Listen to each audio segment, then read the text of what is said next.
আমার ছেলেদের বন্ধুত্বর যে সম্পর্কটা, ওটা খুব ভালো লাগে।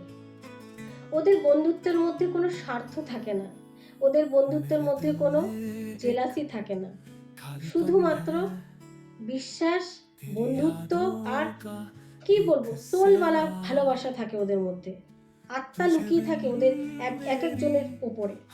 মানে কেউ কখনো যদি মাঝরাতে কেউ বিপদে পড়েছে, সে যেমন অবস্থায় হোক তার কাছে পৌঁছে যাবে। ভাই আমার এই টাকাটা দরকার, বা ভাই আমার এই হেল্পটা দরকার, তক্ষুনি তাকে করে। বা যদি তাদের হয়তো ফোন করেনি, কথা হয়নি বেশ কিছুদিন, সেও কাজে ব্যস্ত, এও কাজে ব্যস্ত, কিন্তু তারপরও হয়তো বেশ কিছুদিন পর তাকে ফোন করে বললো, ভাই দেখা করবি নাকি, ভাই চল না একটা চা খেয়ে আসি। তারা চলে যায় সবকিছু চিন্তা না করে, যে সে তো আমাকে আগে কখনো ফোন করেনি, আমি কেন যাব, আজকে এতদিন পর মনে পড়লো। এসব কথা ভাবে না, এগুলো আমরা ভাবি। লজ্জা হয়, লজ্জা হয় আমাদের মেয়েদের উপর। আমাদের বন্ধুত্বের কোনো ঠিক নেই। আমাদের আমাদের বন্ধুত্ব মানে দেখানো,